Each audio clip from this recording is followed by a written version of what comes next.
Всем привет! Сегодня нас ждет удивительная история о культуре, чьей главной силой был язык. Разберемся, как древние уйгуры стали, по сути, главными информационными брокерами на Великом Шелковом пути. Итак, представьте себе древний шелковый путь. Это ведь не просто дорога для караванов, это скорее гигантский плавильный котел, где сталкивались и смешивались целые империи, религии, великие идеи и, конечно же, языки. И вот в этом бурлящем мире, чтобы не просто выжить, а преуспеть, нужна была какая-то, скажем так, суперсила. И для древних уйгуров такой силой стала именно способность переводить, соединять Восток и Запад с помощью слова.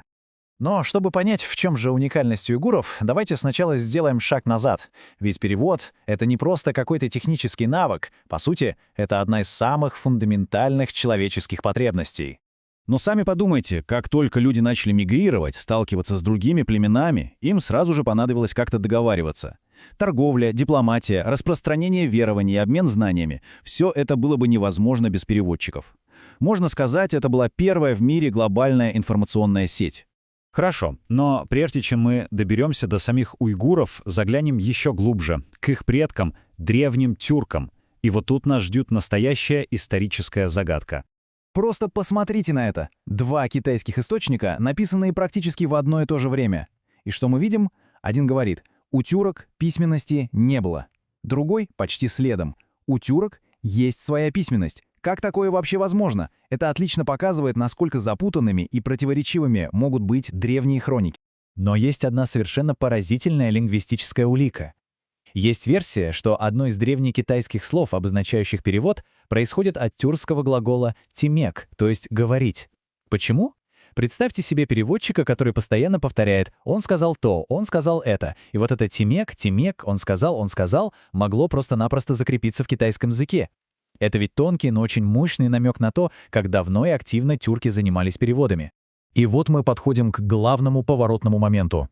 Уйгуры, в отличие от многих других тюркских племен, сделали кое-что очень важное. Они перешли к оседлой жизни. И именно этот переход от кочевых стоянок к настоящим городам и стал тем самым катализатором, который запустил их интеллектуальный и переводческий золотой век. Вы только взгляните на этот список. Это же не просто языки, это целая карта знаний древнего мира. Санскрит, тахарский, сагдийский, китайский, уйгурские переводчики были настоящими полиглотами своей эпохи. Их города, такие как Турфан, превратились в мощные интеллектуальные центры, где знания со всего света собирались, переводились, сохранялись и шли дальше по шелковому пути. И дело было не только в устной речи. Они виртуозно владели самыми разными системами письма. Тут и руническое письмо предков, и свой собственный алфавит, созданный на основе сагдийского, и китайские иероглифы, и сирийское письмо. Это говорит о просто невероятной культурной гибкости и интеллектуальной мощи. Так, и вот это, пожалуй, ключевой момент. Уйгуры не просто механически переставляли слова с одного языка на другой, нет. Они превратили перевод в настоящее искусство, пройдя огромный путь от простого копирования до высочайшего творчества. Давайте проследим эту эволюцию. Начинали они, как и многие, с дословных, буквальных переводов. Особенно, когда речь шла о священных текстах, там было страшно исказить хоть слово. Затем, шаг вперед, они стали спасать знания с уже вымерших языков, например, с тахарского. А вот потом начинается настоящая магия. Они переходят к творческой адаптации, пытаясь передать не букву, а дух текста. А вершиной их мастерства стало то, что можно назвать поэтическим воссозданием. Это когда перевод становится самостоятельным, обогащенным литературным произведением. И, конечно, за этими культурными подвигами стояли не абстрактные уйгуры, а вполне конкретные люди, гениальные переводчики, чьи имена, к счастью, дошли до нас сквозь века. Вот это просто блестящий пример их метода. В китайском буддийском тексте есть сухая протокольная фраза «Произошло землетрясение. Все». А что делает переводчик Шинко Шели Тутунг? Он превращает эту строчку в целый поэтический образ. Он пишет, что в ответ на некое благое деяние с небес посыпались цветы, а сама земля затрепетала от благоговения. Чувствуете разницу? Это уже не перевод в нашем понимании. Это сотворчество. И среди этих мастеров были настоящие звезды. Например, Пратнаракшити, один из пионеров настоящего осмысленного перевода. Конечно, уже упомянутый нами Шинко Шели Тутунг, гений поэтического переосмысления.